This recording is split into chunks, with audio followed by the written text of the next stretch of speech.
Before I settled down in my current career, I went through about a 2-year phase where I kind of wandered around the world with a lot of digital nomad influencer types. I lived in a few countries, cities around America, and I had a lot of life experience. I'm glad I lived it as a phase of my life, but I would not want to do so again, if you know what I mean. I think a lot of young people live through something like that and get it out of their system after the purposeful control of childhood and before the responsibility of adulthood. One of the interesting things I found is that lots of people liked doing activities which they didn't actually enjoy, but which they believed others would enjoy. I kept finding this with nightlife as an easy example, in which I must have gone to like 50 clubs in those few years. After grabbing dinner, the sort I hung out with would frequently go to the club as a sort of ritual or just a normal celebration. The thing I kept seeing, which was especially so evident towards the end of the night, is that very few of the people involved seemed to genuinely enjoy what they were doing. What I kept finding is that people would go out, party for a few hours, and gyrate awkwardly without really talking to anyone, where the music is just so loud that you can't talk. Secondly, no one actually knows how to dance, and so you just shuffle your body awkwardly, hoping to catch a glance from the other sex. That's innately pretty cringe by itself. I would ask guys why they were doing it, and they would say that club life in itself wasn't enjoyable, but they would do this to get girls. However, I found nightlife was not actually a good way to meet women, in that the success rate when you can't actually talk isn't very good, unless you're incredibly attractive. I think it's been really understated how much nightclubs were used in 2010s culture to denote something innately cool or interesting. If you watch pop music from that era, and I'm a huge pop fan, to show a nightclub in a music video would imply that it's cool or current. There are a series of dances people tend to do when they want to show that something's cool, and then there are others that they do when they want to show that something's lame. Both dances look remarkably similar. I've picked up contextually that these sort of clubs were fun back in the 20th century, when they do stuff like play disco, 80s pop, or other music with lyrics and instruments that you can actually dance to or talk to people with. However, that doesn't have a bearing with people my age since I'm Gen Z. I've never lived through that. What I heard was mostly boring EDM and incoherent rap. God, the danza kuduro is seared into my mind from Mexico. What I've picked up from context and body language is that this is a sort of event which everyone involved went to since they thought it was popular, a sort of anthropological bluff, but one in which everyone involved was part of the joke. I get that there are super extroverts who love this stuff, but that wasn't my impression for the vast majority of the people who were going. I think Gen Z caught up with this, where only a few years after, there's been this huge trend of saying that Zoomers don't like going to clubs, and club attendance has radically collapsed with very few Zoomers going. And it's always funny when the legacy older media will say stuff like, Gen Z isn't drinking enough, or isn't clubbing enough, or isn't getting laid enough. And it's funny that when previous generations did those things, the adults criticized them for doing it. But then when their kids don't do it, then they're criticizing Gen Z for not doing it. It's pretty ironic, and it's interesting that our moral authorities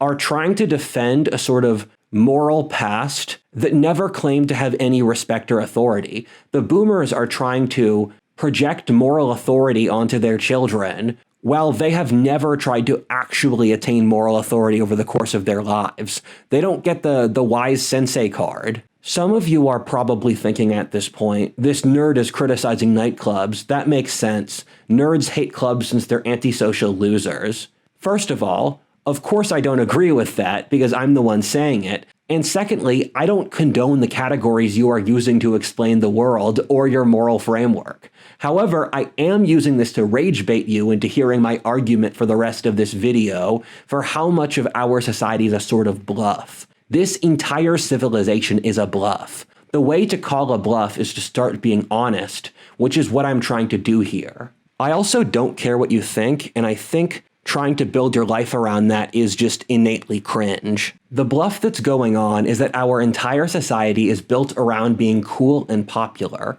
However, in the process, we in fact are profoundly cringe and unpopular as a society. We've built our entire society around a sort of critical lie, which consumes everything. This is a video about the anthropology of popularity and how it's been used against the Western world.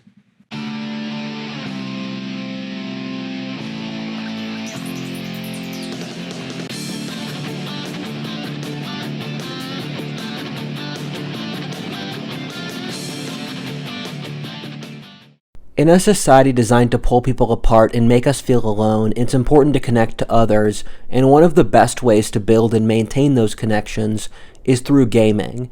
Gaming with friends isn't just more fun, it actually makes the experience more meaningful and productive too.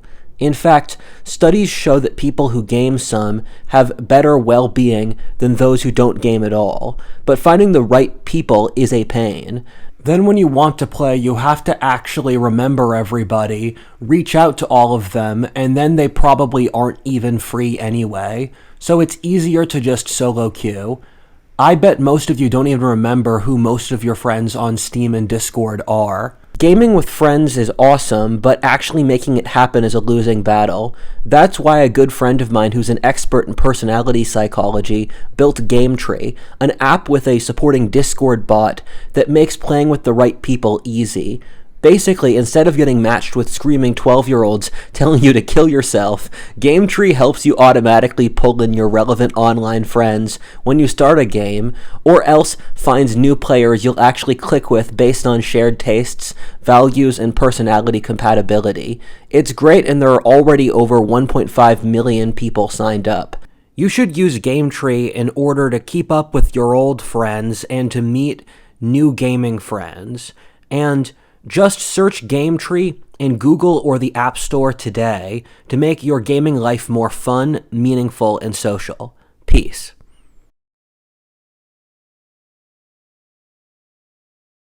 Part 1, The Lonely Crowd. This video is a sort of love note to a book which I read 4 years ago, that being The Lonely Crowd by David Riesman. It's become such an important mental note in how I process the world that I can't help but think of it pretty frequently. The book was written in the late 40s, right after World War II. It got so many predictions right that it's kind of just stunning. For example, it predicted a social code of politeness, a lot like political correctness. It predicted a corporate culture in which everything was code for something else, but no one explains it. It said that the lack of a clear direction and moral standards in the society would cause issues of alienation, anxiety, and depression. This would create enormous psychological issues across the entire population. The book predicted that a culture war would start between red and blue states, or rural and urban America. Rural America would maintain a value code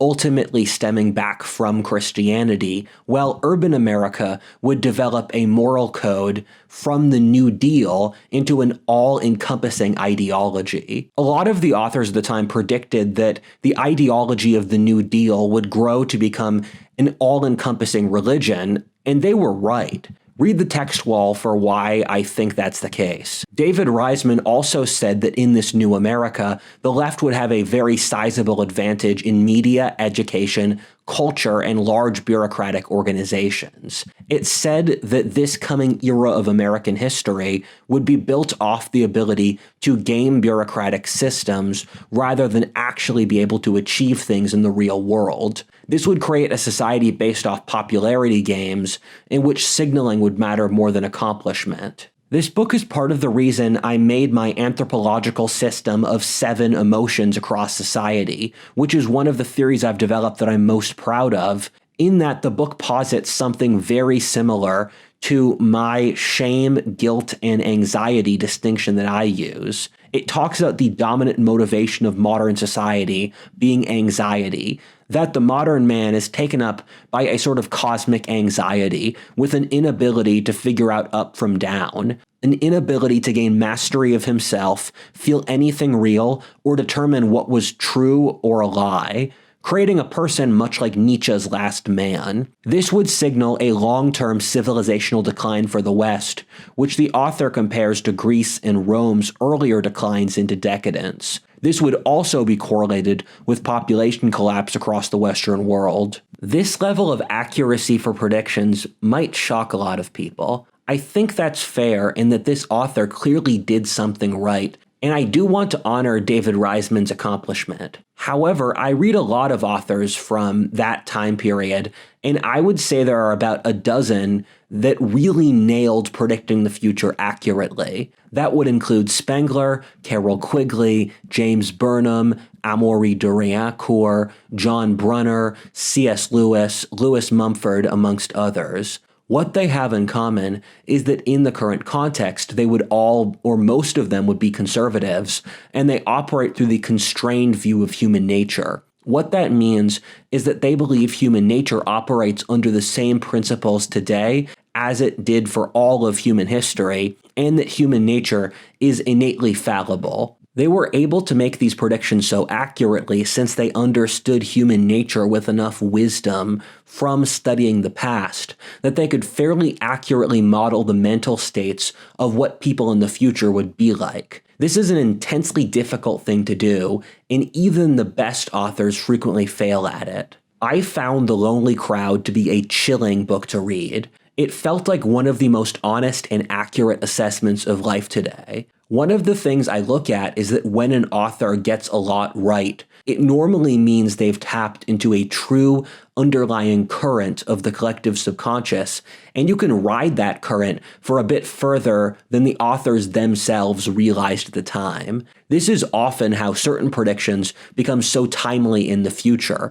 fulfilling contexts that the authors themselves could not have possibly known at the era of their writing. For example, you look at Christianity or other religions where their writers and their teachings are applicable in contexts where Jesus never knew about the Industrial Revolution or the invention of the atom bomb, but Christianity still has useful lessons today. The main metaphor of the book is, of course, the lonely crowd. The lonely crowd is a place in which everyone is part of a crowd, given they want connection, but since none of them are being authentic, it means they can't actually find it. This creates a permanent sense of listlessness and isolation, which permeates the entire society. One of the points the author talks about is that the most densely populated societies in history are also the loneliest in a sort of paradox. There are certain cities where you can feel a sort of palpable loneliness in the air, like New York City, Los Angeles,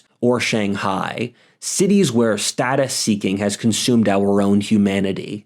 I was once having dinner with a friend of mine who used to work at the Fed and my father, and my friend asked my father, how come people in elite coastal circles in America would make staggering miscalculations either for what the effects of their actions would be across the world and the country, or they would do things that would clearly make them unhappy over the course of their life. And what my father replied is that they're all stuck in incredibly petty status games which consume their entire worldview. And so if it's not part of their internal status game, they're just not going to notice something. It's a very clear form of tunnel vision, which is one of modernity's greatest issues. I remember when I was in New York, where people would judge you if you were from New Jersey or the suburbs, which are objectively nicer. And it's just so strange. Same thing as Los Angeles. The exact neighborhood or weird details like what watch you have, that's how they assess you. But those are not good heuristics, and you're boxing out the entire world, because what these people don't realize is it's not the neighboring suburbs that are issues. They're losing to Texas or Florida or those states, and they were completely unaware of realizing that, which is why these states are failing. And people in these blue states like Boston or Massachusetts or New York or Washington, D.C. or California, they have such profound tunnel vision. They cannot understand why their areas are failing and why businesses are leaving and why people are leaving. And it's just strange. What all anthropologists who talk about modernity say, which is something that I think people can pick up intuitively, but don't have the courage to admit, is that the main psychological issue with modernity is dehumanization, which loneliness is downstream from. Watch my video on the Unabomber for the full argument here, but industrial civilization has caused humans to become treated like cogs in an impersonal system, one in which humans are functionally zoo animals at best and hive creatures at worst. We didn't evolve for these conditions, and it's obvious that this is having enormous negative effects psychologically. I think this goes unstated, but humans haven't even close to adapted to the enormous shifts brought about by the Industrial Revolution, and I find it remarkable folks today will look back on the traditions of the 20th century with any reverence, as if the 20th century wasn't just making shit up on the spot. The world of the 20th century was a Plato's cave of comfortable illusions and lies. It must come crashing down soon if we want to survive. However, this also means that the social structures we take for granted are significantly more fragile than we imagine. The main issue implicit in The Lonely Crowd is the attempt and failure to form genuine connections in an urban environment. The reason David Riesman predicted a culture war between rural and urban America, in which rural America would keep something closer to America's Christian-based guilt morality, which we had in the 19th century, while the urban cities would try to experiment more, would be due to the unprecedented nature of majority urban societies. He said this value code would be driven off anxiety, which is very clearly true as the media and institutions constantly whip up anxiety and hysteria to control their base of followers. People are in the crowd since they want connection. However, real connection comes from a lengthy shared context in which you and your companion have faced difficult experiences together. Since the urban environment is totally artificial and recent, and people tend to naturally project their physical environments around them onto the rest of the world, city people imagine the entire human race is recent, artificial, and held together by large governments, since that's how city people live. This makes natural ties like nation, family, religion, and region seem alien to city people. This is why Spengler always said the rise of cities to dominance is a variable that causes civilizational decay. One of the points people don't understand yet is that all things have balance. I'm not trying to knock cities here. They're the engine of human civilization and progress. We'd be in prehistory without them, but as the Greek genre of tragedy or Aristotle would suggest, all life forms have their own life cycles where their greatest strength becomes their greatest downfall. For human societies, the cities are both our greatest strength and also our downfall. Modernity has had a cultural issue with isolation and nihilism ever since the modernist ideologies first arose around the time of the French Revolution. Modernity deals with the issue of the human soul and human condition by ignoring it. The thing, though, is that only worked as long as science caused increases in standard of living to go up and life to get better. Once science became divorced from actual improvements in quality in life, modernity just caused nihilism and hatred of life among its own people. All the things your parents talked about, like meeting girls in clubs, socializing in college, chatting to people in public, and that stuff, were band-aids on modernity's crisis of meaning and connection. This is something I don't get about this whole dating and social discourse. The idea that you'd meet your wife at the bar or you'd meet her friends at a hobby group would be totally alien to the rest of human history. They would want you to socialize among people with your shared biological self-interest, whether social class, ethnic, religious, or regional interests. They saw marriage as a continuation of a family line in which it was your responsibility to pass it on and pick a partner where you could do so. I'm always shocked at how attached we are to the social forms of the mid to the late 20th century. That was just a brief moment built out of a lot of coincidences and weird variables, but we've sort of fossilized it as the standard to assess life against today. I think it was since quality of life was so good. I'm tired of both the right and left wingers either talking about the 1950s, 60s, or World War II. I was born in the 21st century, and I'm unclear why I should care about that era of history rather than others. Can't we draw parallels to the Greeks or the medievals? That would be way more interesting and cool. One of the things Nietzsche talked about writing in the 19th century is that how with the end of the age of the last men, which he predicted would occur in the early 21st century, he said that the new cultural reaction would tear down the dragon of tradition from that era. For a frame of reference, Nietzsche's Age of the Last Men is the idea that due to a combination of the Industrial Revolution and the degeneration of an originally Christian moral code through envy, is that you would see a society that would glorify weakness, conformity, docility, and mediocrity.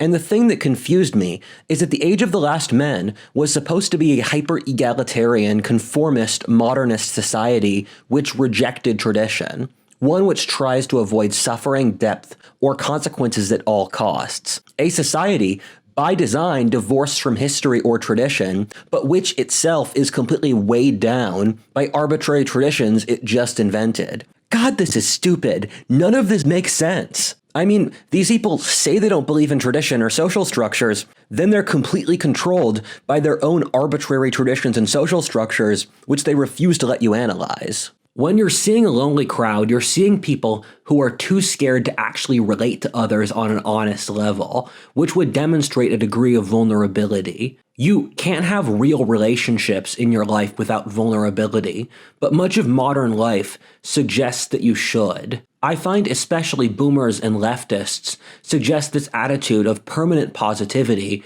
which just comes across to me as insane.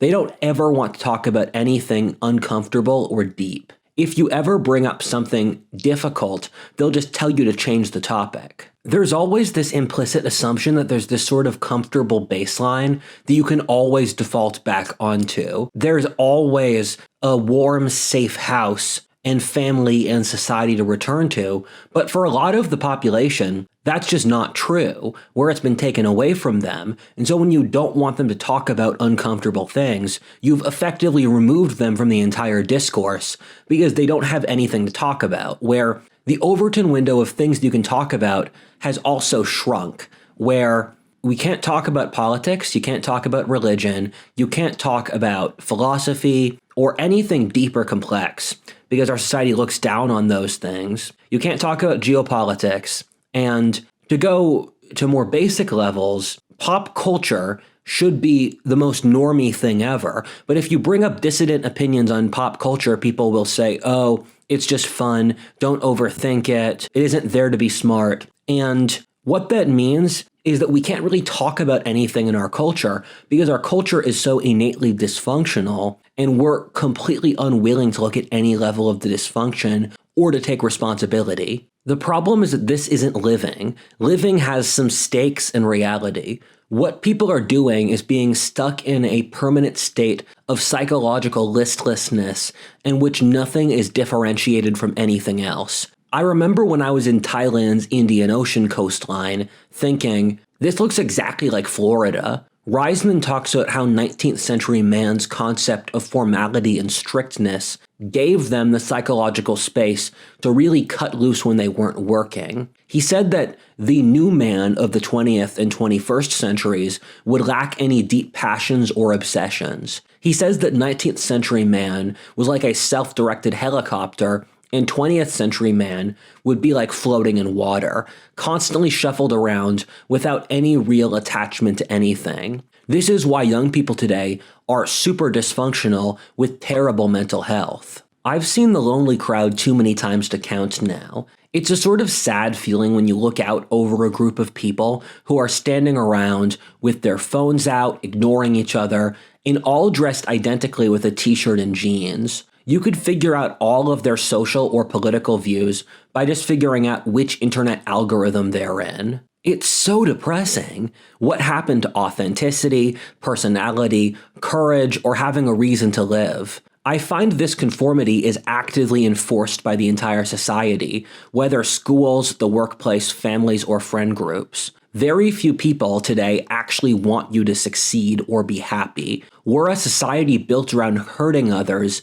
and tearing others down. And then we don't even have the decency to say it, where it's the entire society is this sort of constant listlessness. It's not okay. The worst part of it is that they're in complete denial about it. If you asked any of them, they'd say that they were individuals with their own dreams, hopes, and aspirations, that they're rational free thinkers. I'd be willing to accept this if we were some Asian society in which conformity was a stated virtue of the culture, where everyone had been raised to submit to family tradition and government. I'm not a huge fan of societies like that, but they do work. Instead, we're just complete and utter hypocrites. For every single value we pretend to have, we're actually the opposite. The best way to understand our society's moral code is to look at what our stated morals were like a decade or two ago, and then just do the exact opposite. For every single value we pretend to have, we're actually the opposite.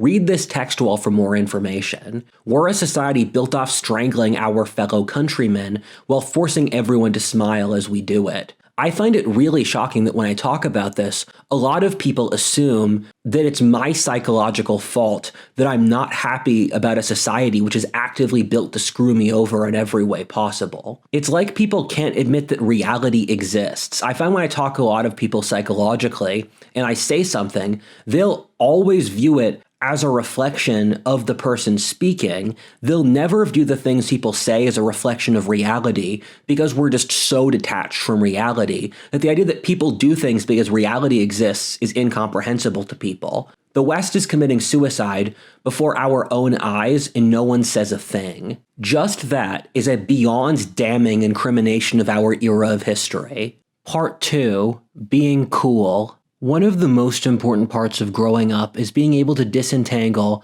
which of the influences on your development as a person were useful and which ones weren't. The adults around you when you're a child give you a certain cultural operating system, and as an adult, you test if it actually works for you. Both of my parents, the people around me versus the town I grew up in, and then the school and media, to just say a few, all had different narratives of the world. I was a child, and so no one explained this to me, so I had to figure out how to code switch between each context, and then to figure out how they thought. One of the interesting divisions was that my parents had a very different concept of life than the media and schools, which tended to agree with each other. My parents moved out to the woods and always told me to be an individual and not to listen to what the crowd and the public said.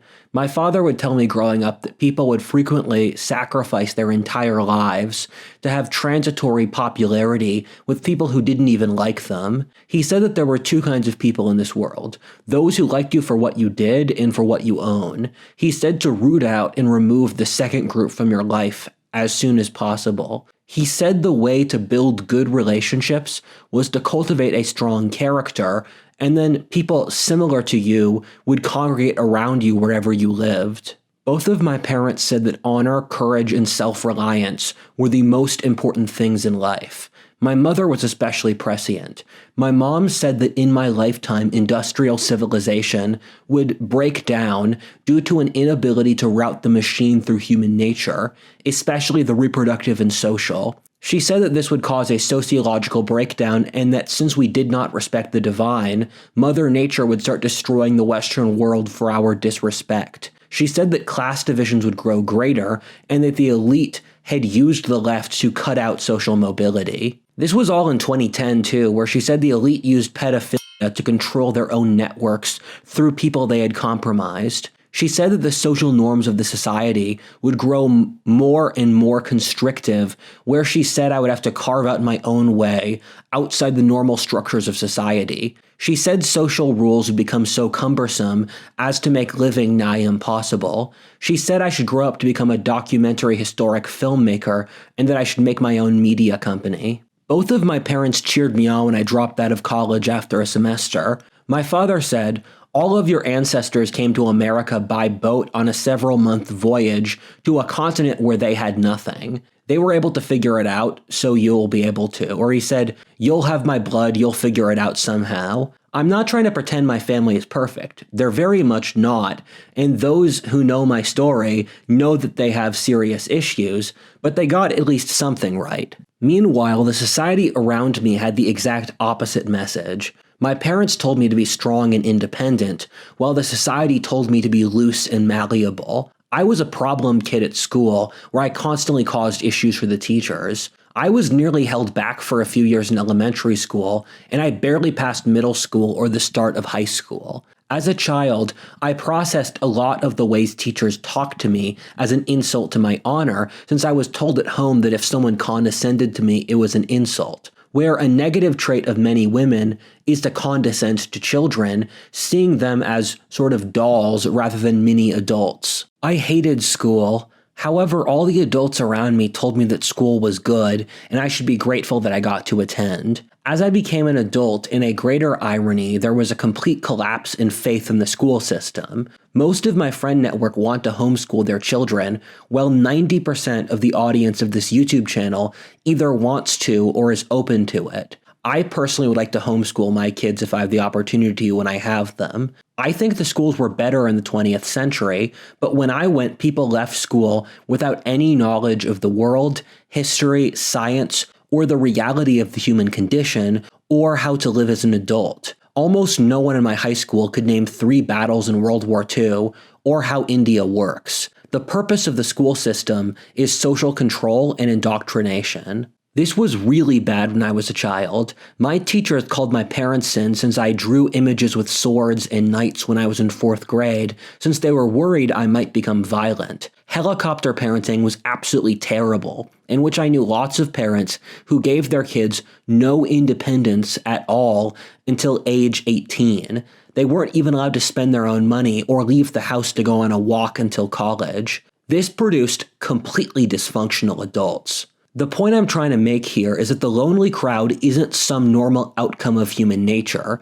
We've had the personality and soul beaten out of us by a cruel totalitarian system which controls us from cradle to grave. I was always confused by Hollywood in the media. California was a sort of uncanny valley for me culturally coming from Pennsylvania. I could pick up there even as a kid that Californians were very different from Pennsylvanians, but they were also Americans, so they seemed close at times. There was an idea of a unified Americanness when I was growing up, which has since collapsed. The message implicit in every Hollywood movie, especially a decade or so ago, is to become weaker, more immature, and submissive. I've checked this, in which each Hollywood movie I've watched over the last few years, and it generally never fails. In practically every Hollywood movie, the characters are rewarded for making completely irresponsible emotional decisions and taking actions which would completely backfire in real life. You can't take them seriously because it's not a reflection of actual adult life.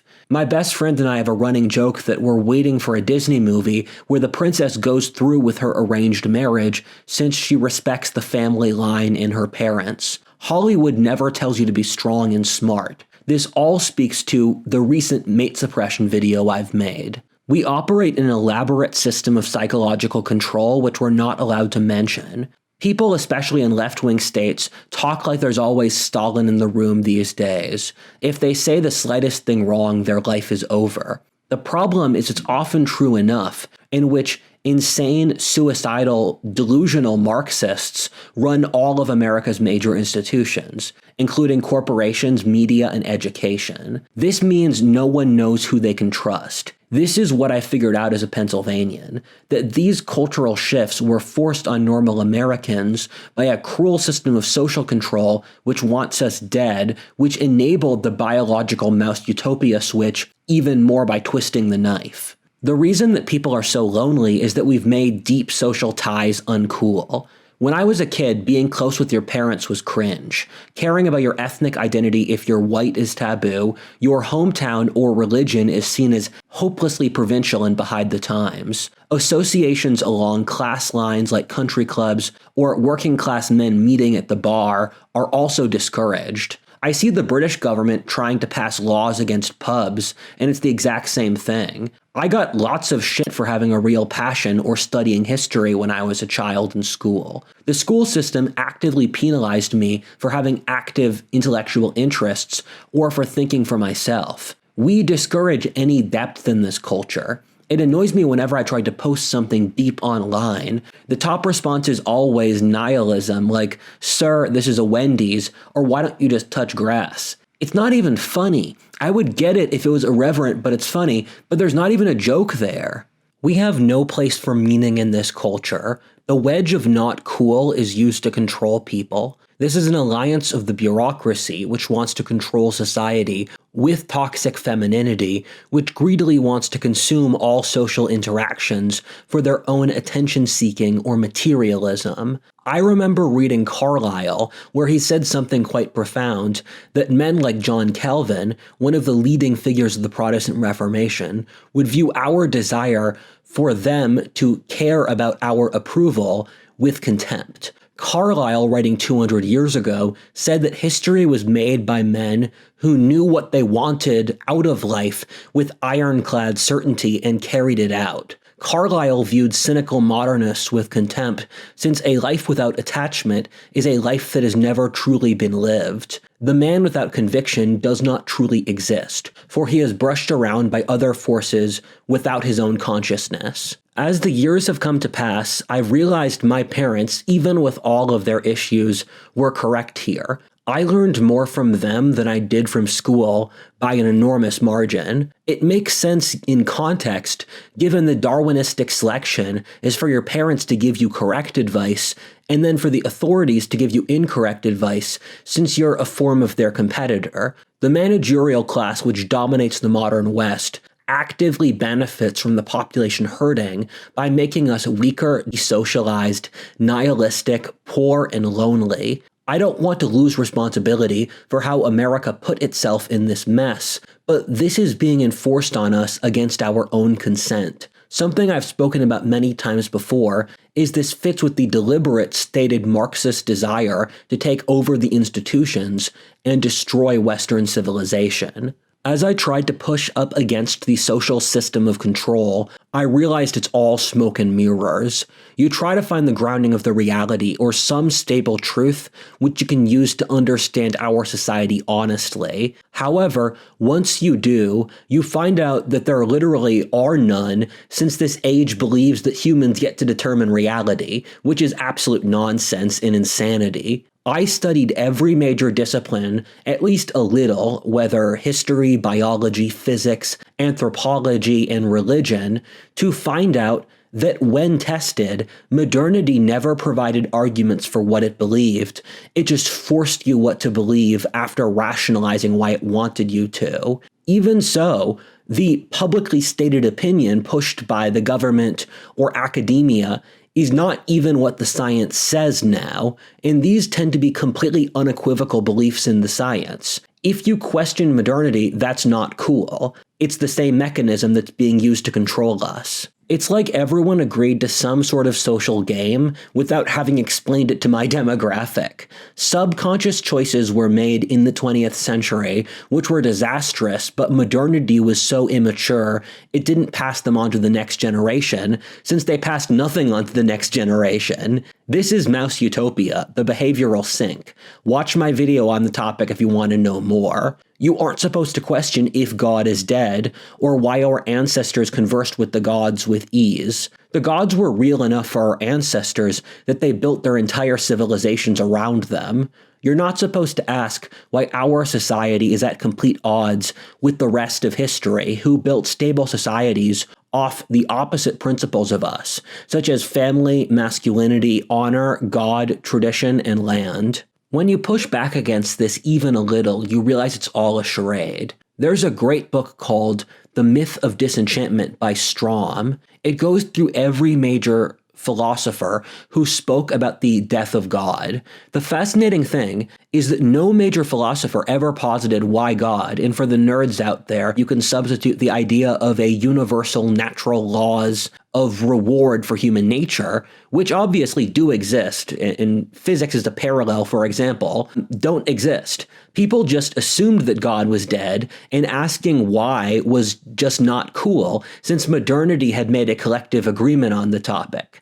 It's almost as if we thought if we refused to believe that God was real, that we could build a psychic wall of human stubbornness to avoid reality. If we put our fingers in our ears and said la la la, that we could get out of reality. Even if you don't believe in God, you should understand that there are things like human nature, or universal laws of human life or patterns in history, but we just deny all of that, which is just madness. I hope you can see why I'm connecting this to nightclub culture. It's all the same factor, in which everyone today is in a civilizational nightclub. Much like the nightclub, everyone involved is there, since others told them that others thought it was cool. It's unclear who was the first person who got people into clubbing, but that was before the society's collective memory, which doesn't go further back than like 30 years now. The music or societal noise pollution is so great, you can't actually communicate anything of note to others.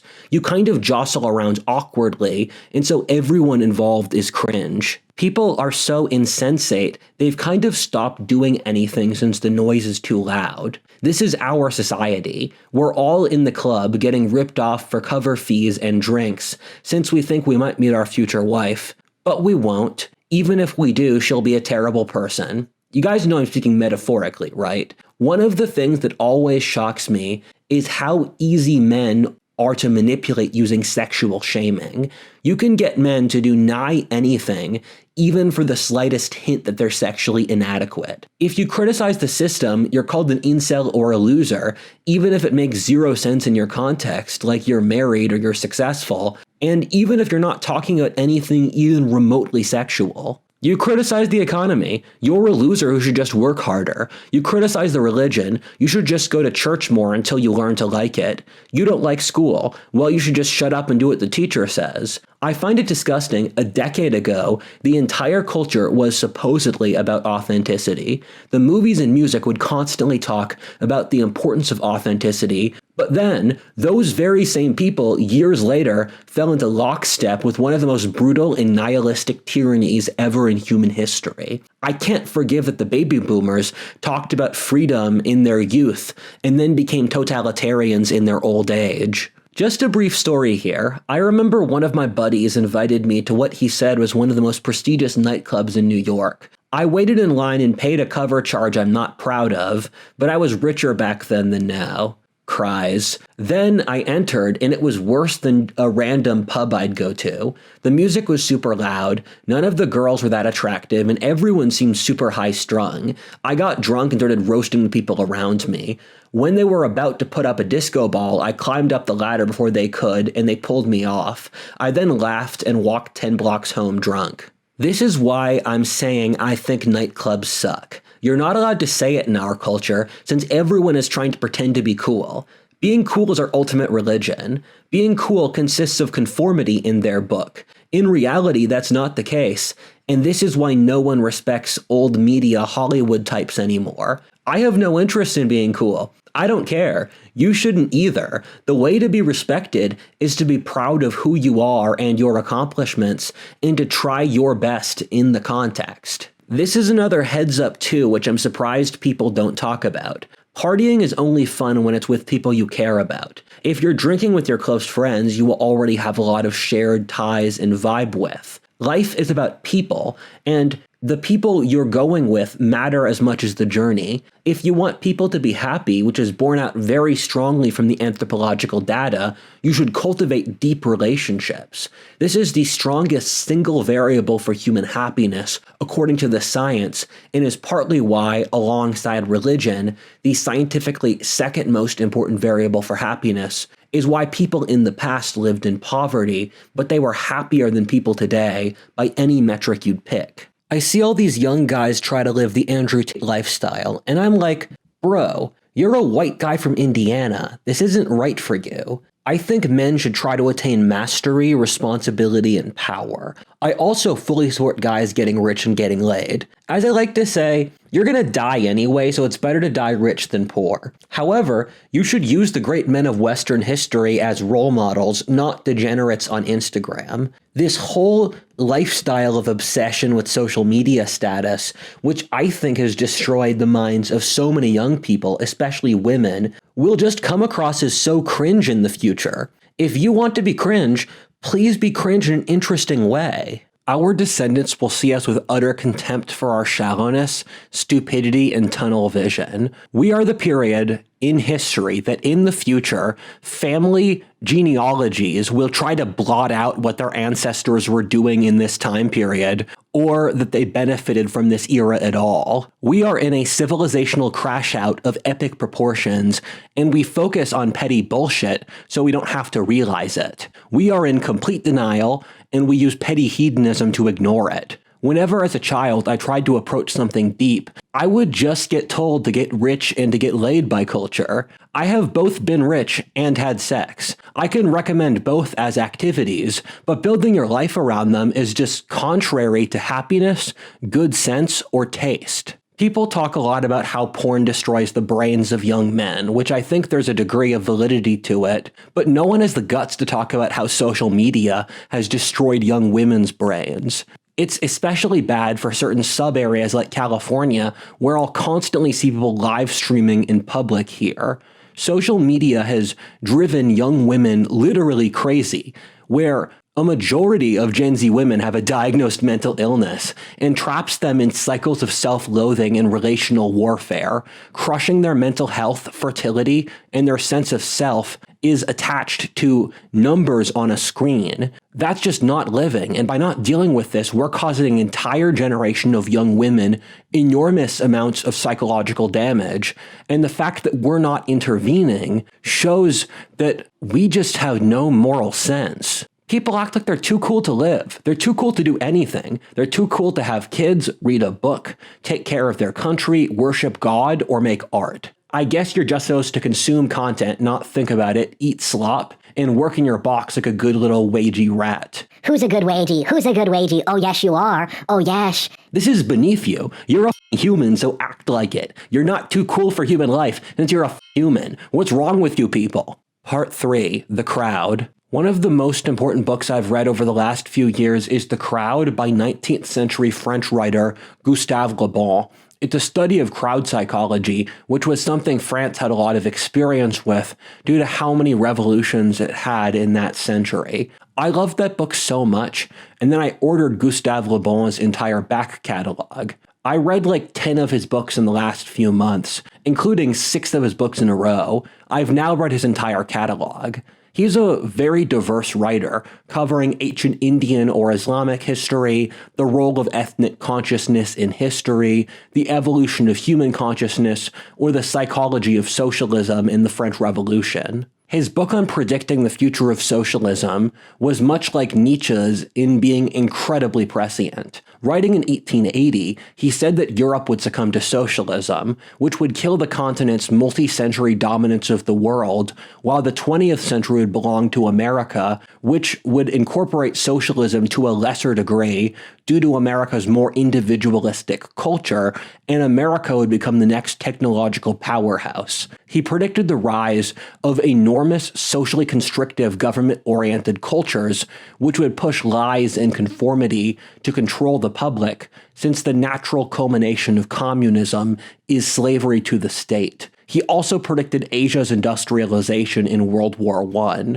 He said the moral foundation of socialism is envy, not helping others. His other book on crowd psychology is also incredible. The first point he makes is that crowd psychology exists in its own right, in that humans in crowds literally have distinct psychological traits from individual humans. For example, humans in a crowd will often cause crimes and try to tear down governments, something those same individual humans would not do as individuals. Taking someone else's property isn't acceptable unless it's socialism when the crowd does it. John Haidt, the greatest social scientist of our day, likes to say that humans have a hive mind switch, which much like bees or insects do. This is clearly true over human history, where young men will happily die for their nations under the correct context, which is triggered by the shared drill or basic training. These same humans would be far more careful with their lives on a personal basis,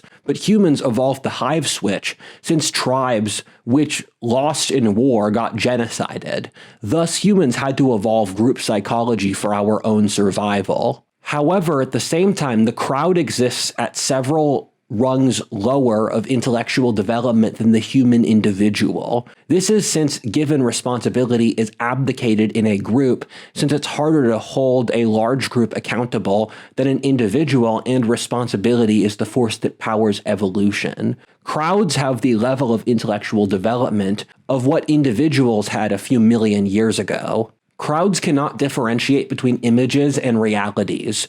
Due to this, crowds can only be communicated complex concepts through symbols. Crowds also accept things uncritically if they provide social glue for their shared cooperation. All of the great human movements over history have occurred in large group settings, such as churches or political rallies, where the crowd function shuts down the logically critical brain so that humans can interact with the ideal world more easily. I also recently read another very brilliant book on crowd psychology by a World War I era British author named Trotter, which says that humans are biologically gregarious or social, so that the social rules we use to coordinate end up having enormous power over us. They often become the overriding principle in human societies, because they're the connecting variable. This is partly why religions are completely central to the identity of most societies in history, since they operate as the gregarious social connecting principle. Since humans are emotionally and internally complicated creatures, we use social signals like dress, religion, accents, or whatever to assess how culturally easy someone else is to cooperate with. If someone is of a similar social class to you, from the same area, and with a similar fashion sense, you can immediately intuitively pick up that they might share your genetic interests or have similar values. This is why groups often police fairly petty stuff, like dress or dogma, since they're trying to pull you into their easy-to-cooperate or easy-to-control framework. Some societies wire people in very conformist ways, and others don't, both of which have their own issues due to the innate fallibility of the human condition. What modernity did, I would guess due to universal suffrage where they had to please all the adults in the country, was build its social code off completely incorrect principles in a dishonest way in order to maintain as broad tent a coalition as possible. If you start asking questions, the entire facade is going to fall down. What this means is that the system deflects deep questions by telling you to go back to the crowd. I watch a lot of music videos, and in music videos from the 2010s, wherever they wanted to glorify something, they would show a crowd.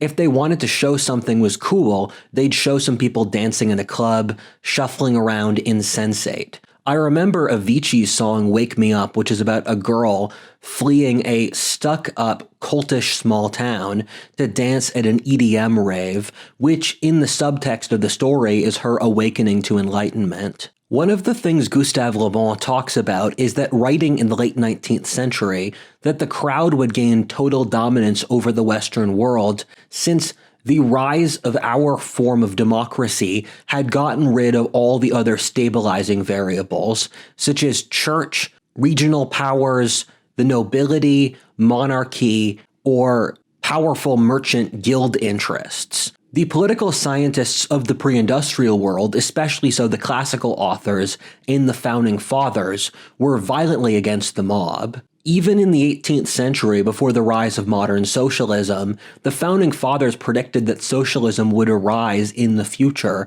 as a side effect of the rise of democracy, which they had seen through Greco-Roman civilization. You could view most pre-modern political philosophy as the attempt to avoid forming crowds. The founding fathers saw the ultimate threat to democracy being the mob voting to destroy the high achievers of society, thus creating cultures of mediocrity and decline. They built all of America's institutions like the Senate, which was built up by appointment by state legislatures initially, party candidates being chosen by the party, the Electoral College, and states' rights, all as balancing forces against the rise of mobs. We removed most of these, which just turned our entire society into the whims of the mob. One of the fascinating points Gustave le Bon makes is that the crowd is profoundly conservative. What I mean by that is not that it's right-wing, but rather it doesn't like change. He said that the Industrial Revolution couldn't have happened with universal suffrage, which was totally true in the European context, since when Europe did put universal suffrage in place, they voted in socialism, which destroyed Europe's multi-century dominance over the world over the course of the 20th century, as well as destroying Europe's technological progress. By any objective measurement, technological advancement has been in decline since the 19th century, whether through patents, creation of new intellectual disciplines, breakthroughs, quality of life increases, amongst others. Modernists just treat the idea that technological advance goes up with modernity as a sort of religious belief for granted, but it's obviously not true if you study this objectively. The rise of modernity killed Europe's technological advancement, as we can see with Europe currently having no AI research to speak of. They're trying to do the same in America today with regulations where the left is almost entirely technologically de-accelerationist. I know lots of leftists personally who actively want to use the state to deindustrialize the society for climate reasons. If this is the cost of being cool, what's the point? That since innovation requires courage and leadership, innovations are made by brave individuals challenging the herd, since the herd doesn't believe things logically, but rather through conformity bias. It doesn't matter if it makes any logical sense. The herd will believe it because the others in the herd do. You can see trans as a very easy example of that. Through removing leadership and masculinity, our culture has become fossilized. We got rid of church leadership, we attack strong masculine CEOs, we attack young men for trying to live, we try to crush small businesses with regulations, the nobilities were destroyed long ago, and we do everything possible to stop the rise of new dynasties or new elites. It's paradoxical for the modernist, but the more they push for progress, the less progress happens. Nothing changes in our culture, and we're stuck rehashing art from the 20th century, while fashion, the economy, philosophy, and art, and everything else is stuck. There's literally no new ideas, music, or movies worth watching. I read so many old books, since there are no new interesting books to read, or nowhere near enough. That's since the crowd attacks anyone who tries to think for themselves. Any independence or self-respect is automatically attacked in this culture.